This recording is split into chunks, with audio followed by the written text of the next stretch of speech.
Bonjour, je m'appelle Patrick Blanchon, je suis artiste peintre depuis un peu plus d'une quinzaine d'années et je vais réaliser une certaine série d'émissions sur la peinture. Alors ce n'est pas pour le moment une idée de tutoriel.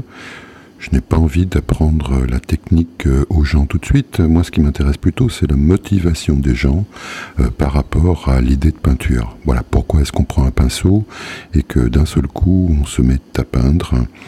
Qu'est-ce qui pousse la personne à s'exprimer? Est-ce que c'est un hobby? Est-ce que c'est une nécessité? Voilà ce qui m'intéresse dans l'acte de peindre.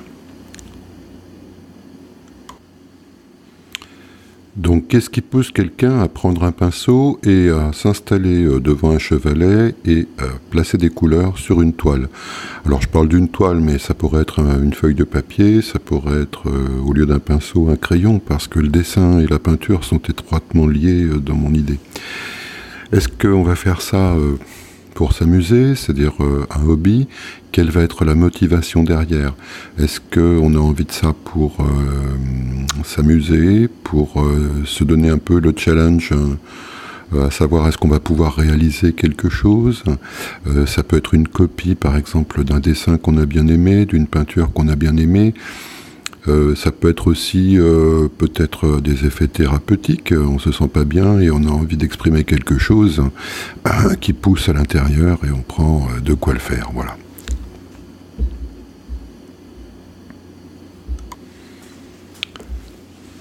Donc on est devant sa feuille, on a plus ou moins une idée de ce qu'on veut faire et on y va. Et alors là tout de suite se pose le problème de la technique. Et tout ce qui va avec, c'est-à-dire le blocage en fait. Généralement, ça commence par un blocage. C'est-à-dire que les gens imaginent qu'il faut une quantité de savoir-faire, de technique pour pouvoir effectuer le moindre trait de crayon. Et ça se passe généralement à partir de l'adolescence ou à l'âge adulte. Les gens imaginent toujours qu'il faut beaucoup de choses pour dessiner ou pour peindre. Moi, je dirais qu'il ne faut pas grand-chose pour dessiner ou pour peindre. Il faut juste une chose. D'abord, c'est ne pas avoir peur.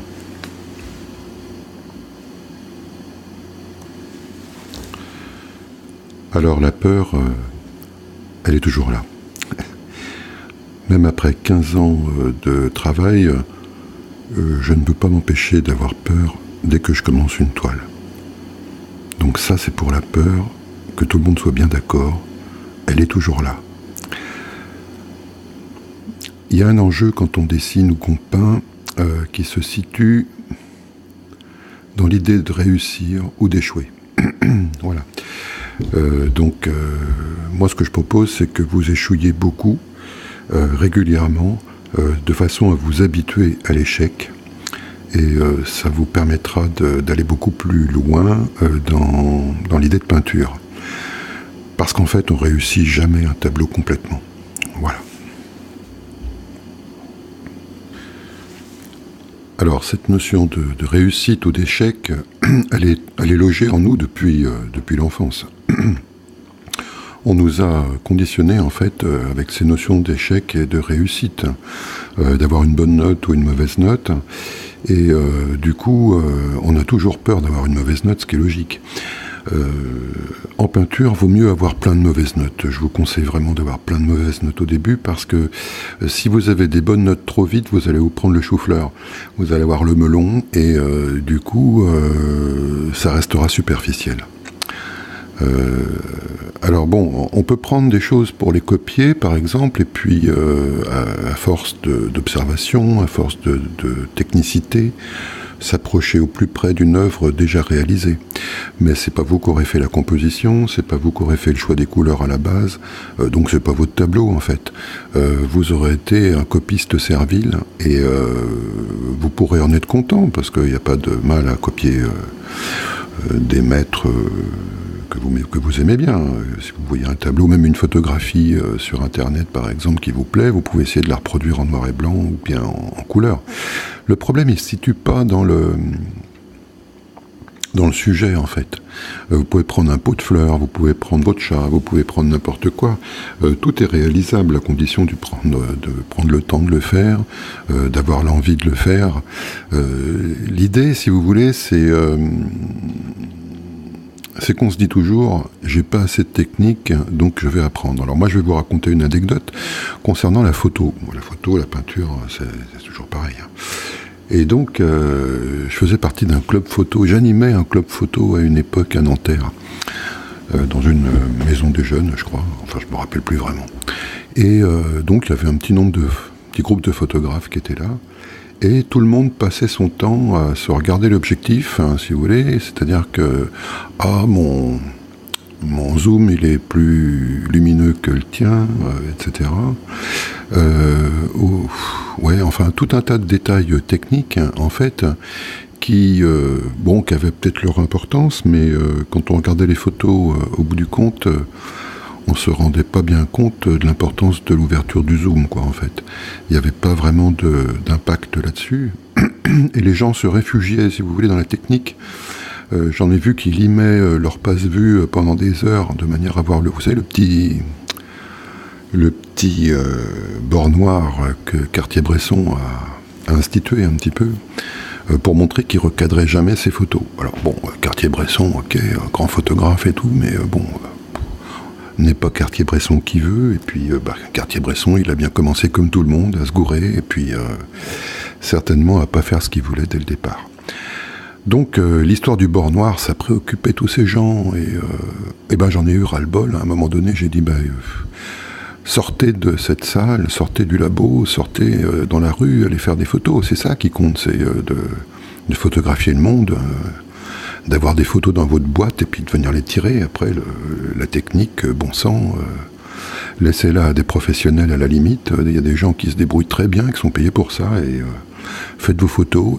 Et moi, je vous apprends si vous voulez à les développer, mais mettez pas trop de temps là-dedans, ça sert à rien. Il y a des gens qui sont vraiment bien formés pour le faire, hein. Vous allez chez Publimode, notamment à Paris, je sais pas si ça existe toujours, mais Publimode, c'était un des meilleurs laboratoires photo de Paris à une époque. Voilà. Bon, alors, j'ai dit aussi que la motivation pour dessiner ou pour peindre, ça pouvait être l'amusement. Alors, je me souviens, j'ai des souvenirs de classe où les cours ne m'intéressaient pas excessivement et où je m'amusais à caricaturer mes camarades. Et donc, ce qui m'intéressait, c'était d'avoir leur approbation, surtout. C'est-à-dire que j'étais nourri à l'approbation et à la reconnaissance, entre guillemets, à chaque fois que je réussissais une caricature et qu'on reconnaissait, en fait, qui j'avais voulu dessiner. J'étais content, ça me faisait plaisir, et donc j'en refaisais plein d'autres, voilà. Donc ça peut être une motivation pour dessiner ou pour peindre, qui est aussi valable qu'une autre au démarrage. Après, je ne sais pas où ça mène, parce que la reconnaissance, au bout d'un moment, ça doit avoir ses limites comme moteur. Quoique, je ne sais pas, j'ai pas exploité ce moteur-là jusqu'au bout, peut-être, non.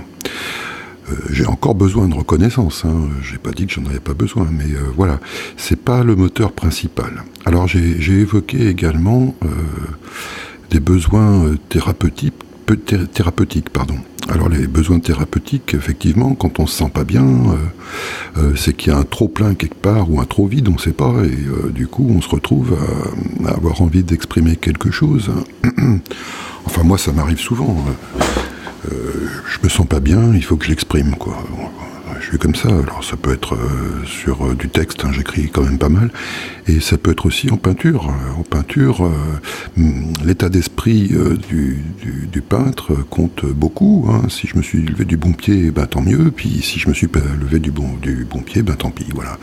Ma journée, elle part avec ça, et mon travail va certainement être influencé par mon état d'esprit de la journée, quoi. Bon, après, si je suis pas content de ce que j'ai fait dans ce type de journée, je peux très bien passer un coup de gesso et puis recommencer le lendemain. C'est pas très grave. En fait, le travail d'un peintre, tel que je le vois, hein, parce que après chaque peintre a peut-être sa philosophie. Le travail d'un peintre, tel que je le vois, c'est un travail sur soi. C'est-à-dire qu'on essaye d'organiser un petit peu des choses à l'extérieur qui viennent de l'intérieur. Alors quand je parlais d'une nécessité thérapeutique, c'est vrai que c'est aussi un moteur de vouloir expulser en fait tout ce qu'on a à l'intérieur qui est un petit peu désordonné, et puis essayer de mettre ce désordre à l'extérieur sur une toile, sur un bout de papier, peu importe. Ce qui permet de prendre de la distance avec cette chose, mais qui fait pas œuvre d'art forcément, parce que en fait balancer les émotions comme ça sur des toiles, après pour les exposer, est-ce que ça fonctionne vraiment avec les gens ou pas? Ça, on ne sait pas. Enfin moi, personnellement, je m'y risque pas trop, quoi. Il faut toujours un moment de réflexion pour comprendre ce qui s'est passé. Peut-être que c'est une esquisse à ce moment-là, c'est un brouillon, et à partir de ce brouillon, retravailler, rechercher quelque chose qui fait sens, et puis exploiter ce nouveau filon peut-être pour une collection, pour une série, quoi. Voilà. Mais se dire parce qu'on a expulsé quelque chose de soi comme ça de manière brutale que ça peut faire œuvre, on peut se laisser prendre à ce piège-là, mais faut être prudent quand même, voilà.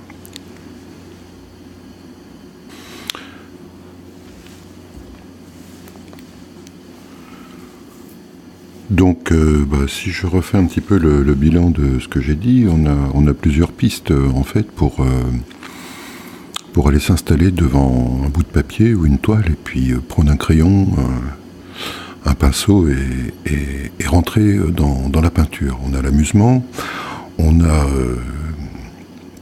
le besoin de reconnaissance, on a... j'ai pas beaucoup parlé de l'amusement, mais... je devrais parler de ça parce que en fait, moi, je m'occupe beaucoup d'enfants et je donne des ateliers dans une MJC et j'ai des enfants dont je m'occupe qui se posent pas tellement de questions en fait. Hein. Bon, ils viennent pour apprendre quelque chose parce que c'est un petit peu le but des parents de les avoir inscrits à cette MJC, c'est que normalement on doit apprendre des choses.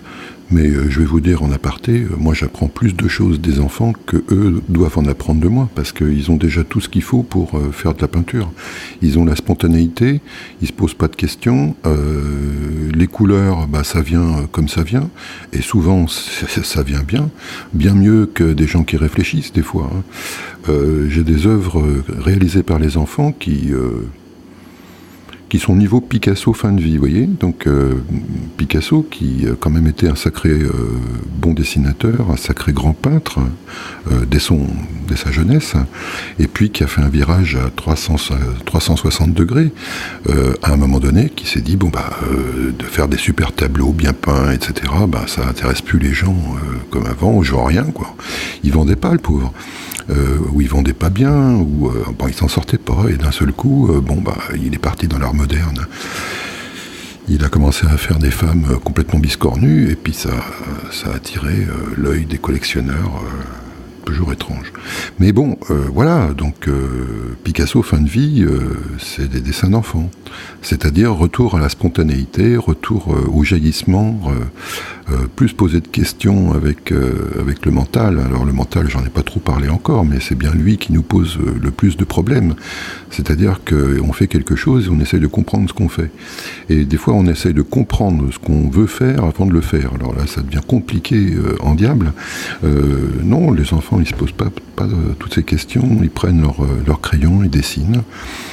Ça coule, ça vient tout de suite. Alors il y en a toujours, à partir de 7-8 ans, généralement, j'ai remarqué, qui commencent à bloquer. Alors ceux-là, c'est les plus malins, toujours. Oui, mais alors qu'est-ce que je dois faire, monsieur, etc. Oui, mais comment? Oui, mais ceci et cela.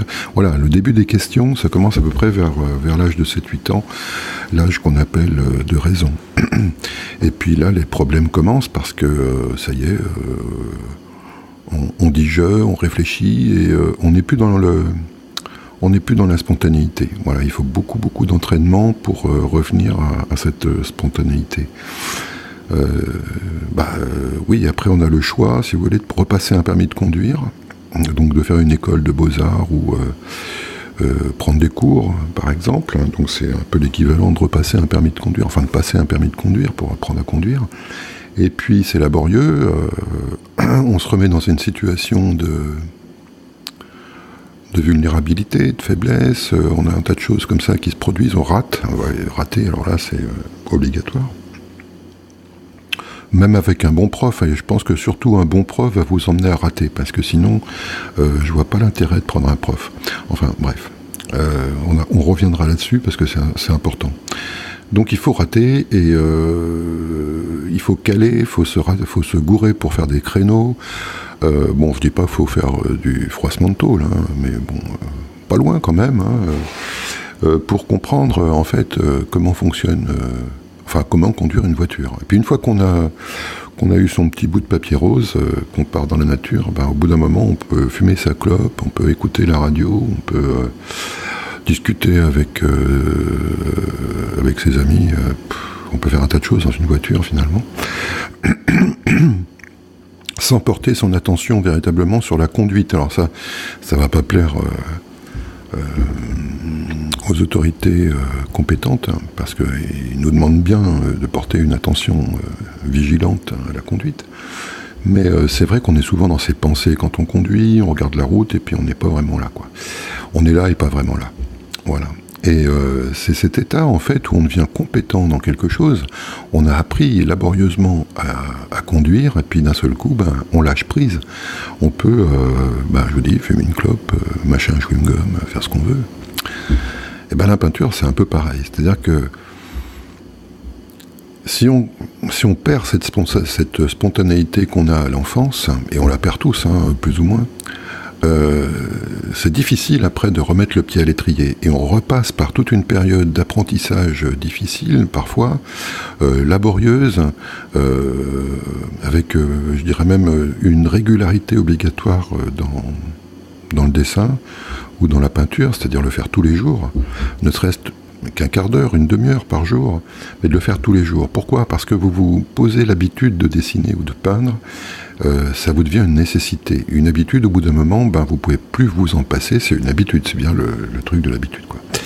Voilà. Donc, je sais plus où j'en étais. Oui, alors donc la spontanéité chez les enfants, l'amusement, voilà. Donc, passez du temps à vous amuser si vous voulez démarrer. Moi, j'ai eu des périodes avec des hauts et des bas dans ma vie.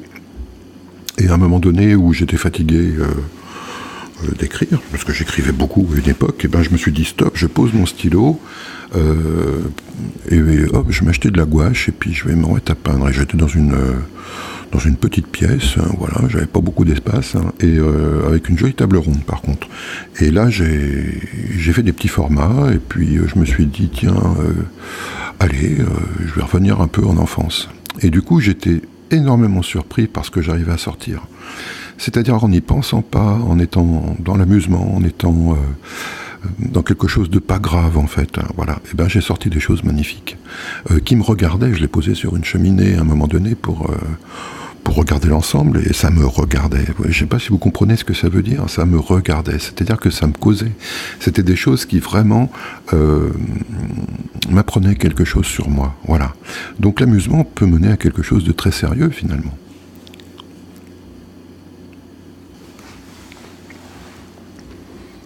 Alors je vais revenir un petit peu sur cette idée d'enfants qui dessinent. Alors les enfants, quand ils ont terminé de dessiner ou de peindre, ils sont tout contents. Ils sont tout contents généralement, et ils vont porter ça aux parents.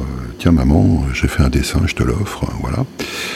Puis ça n'a pas plus d'importance que ça. C'est simplement, tiens, j'ai fait quelque chose, je te le donne, voilà. Là où les problèmes commencent, hein, c'est quand les enfants regardent leur dessin et disent bof. Alors là, ça commence à pas bien se passer. Pourquoi ? Parce qu'en fait, le regard de l'enfant a changé et il porte un jugement en fait sur ce qu'il fait. Donc l'idée de jugement, ça aussi, c'est une épine dans le pied. Moi, ce que je conseille, c'est de ne pas se juger. C'est-à-dire de réaliser des choses de les mettre dans un tiroir, si on n'a pas envie de les afficher sur un mur. Mettez-les dans un tiroir. Mettez-les dans un tiroir et ressortez-les peut-être un mois après, 2 mois après, et regardez-les objectivement, c'est-à-dire en étant détaché de l'acte de peindre de l'immédiateté. Essayez de comprendre ensuite ce que vous avez fait. Voilà. Alors une chose dont je n'ai pas parlé encore, enfin il y a plusieurs choses dont je n'ai pas encore parlé, je n'ai pas parlé du plaisir de peindre. C'est vrai qu'il y a du plaisir à peindre, à mettre les doigts dans la peinture. J'en vois beaucoup qui font ça en ce moment, qui pataugent dans la peinture. Il y a quelque chose de sensuel dans la peinture, bien sûr. Donc il y a une possibilité aussi d'éprouver du plaisir à peindre. Il ne faut pas se cacher les mots, quoi. C'est un vrai plaisir de temps en temps d'étaler de la peinture, de barbouiller. Voilà, c'est un plaisir. Voilà. Et j'ai pas parlé non plus de raconter une histoire. C'est vrai qu'on peut raconter une histoire dans un tableau. On raconte une histoire. Alors ça peut être figuratif. Hein. Ça peut être un visage qu'on a retenu. Ça peut être et on raconte une histoire. Voilà, une rue, un paysage, quelque chose. Voilà. Après, j'ai pas parlé non plus du moche et du beau. Alors, moche, hein, c'est un mot qui revient énormément dans mes cours. C'est-à-dire que quelqu'un fait quelque chose, ça ne lui convient pas. Automatiquement, j'ai le mot moche qui arrive, qui s'assoit sur son trône. Le moche qui arrive. Voilà. Je déteste ce mot parce que, en fait, il veut rien dire. Ça veut absolument rien dire, moche. Je fais l'expérience régulièrement où mes élèves, par exemple, produisent des peintures. Eux trouvent ça moche, moi je trouve ça beau. Alors, est-ce que c'est parce que j'ai un œil exercé qui fait que je vois différemment? J'ai peut-être une culture picturale plus importante que la leur. Mais mes notions de moche et de beau ont vraiment beaucoup changé depuis mon adolescence. Le moche et le beau. Alors il y a plusieurs termes comme ça, c'est moche, ou je n'y arrive pas aussi, ça. Je n'y arrive pas, j'y ai droit régulièrement. Et ce sont des petites locutions qui bloquent tout de suite la personne qui les prononce. Je dirais même que ça les programme pour ne plus avancer. Hein. Finalement, on s'arrête comme ça, c'est moche, je n'y arrive pas, et on pose le pinceau et on s'arrête. C'est une espèce de jugement qu'on porte sur soi-même, qui est souvent erroné. Et on voudrait être satisfait de ce qu'on fait tout de suite. C'est une erreur. À mon avis, c'est une erreur. Déjà parce que même si on trouve ça beau, c'est une erreur, et a fortiori, si on trouve ça moche, c'est encore pire. Alors ça m'amène à penser aussi que quand une personne émet un jugement moche ou beau, ce jugement n'est pas par rapport à lui-même, mais toujours en comparaison d'autres choses. Si on fait un paysage, par exemple, si c'est un paysage bancal, bah c'est moche, parce que forcément ça ne ressemble pas à un paysage d'un peintre anglais, pour ne pas le nommer. Et du coup, on a tellement ces images en tête de ce qu'est la prétendue beauté, que du coup, on se dit, bah non, c'est moche. Et moche, c'est une forme de paresse quand même de se dire quelque chose comme ça. C'est-à-dire que, bon, bah, allez, je suis fatigué, j'arrête, c'est moche. Non. Moi, je préférerais plutôt qu'on dise, c'est pas très équilibré, il y a un problème de composition peut-être, cet arbre que j'ai mis là, peut-être qu'il n'est pas au bon endroit, on peut peut-être essayer de le positionner ailleurs, alors ça demande un travail. Ça veut dire qu'il faut effacer l'arbre précédent pour le placer ailleurs. Mais ça ne veut pas dire pour autant que c'est moche, ça veut dire que c'est déséquilibré peut-être, mais c'est pas du tout la même chose. Déséquilibré, ça peut être intéressant.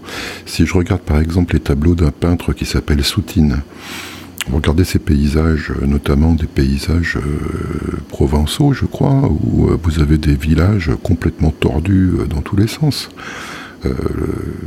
Quelqu'un qui n'a aucune culture picturale va regarder un tableau de Soutine et va dire il a bu, c'est pas possible. Mais non, oui, il avait peut-être bu, mais en même temps, il a eu le courage d'évoquer une vision qu'il avait en lui, sans essayer de faire quelque chose de classique, de beau. Il a restitué quelque chose qu'il ressentait, qu'il voyait. Et juste ça, pour moi, c'est juste. Vous voyez, la notion est différente entre moche, beau, juste et faux. Voilà, il y a un lien entre les 4 mots là qui est assez intéressant à étudier. De plus en plus, je me dirige vers la justesse et non pas vers la beauté. La beauté, elle est tellement évidente. La justesse, c'est beaucoup plus difficile à trouver. Donc voilà, ça va être bientôt le terme de cette première émission. Alors, j'ai réfléchi sur ces émissions sur la peinture. J'ai une vague idée, une intention, on va dire. J'ai rien écrit pour préparer cette émission. J'ai laissé aller les choses telles qu'elles venaient. Donc je m'aperçois qu'il y a forcément des lacunes dans la fluidité des choses. Je cherche mes mots, il y a des silences, j'ai des tics de langage. Bon, c'est mon premier podcast. J'espère que vous serez tolérants et indulgents surtout. Je vais bien sûr m'améliorer au fur et à mesure des émissions. Vous voyez, je redis encore « Il y a quelque chose avec le « tout le temps, hein, quand même. Hein. Tout le monde le fait, ça, quand on cherche les mots. Il faudrait qu'on trouve autre chose. Voilà. Donc, première émission, qu'est-ce qui pousse les gens à peindre? Voilà. Je vous laisse réfléchir là-dessus et on se rejoint pour une nouvelle émission où j'essayerai de détailler un petit peu plus les choses et d'être un peu plus fluide, un peu plus énergique aussi peut-être. Hein. Finalement, je suis peut-être un peu monotone. Voilà. Écoutez, je vous souhaite une bonne soirée ou une bonne journée. Je ne sais pas à quelle heure vous allez écouter cette émission. Et à bientôt.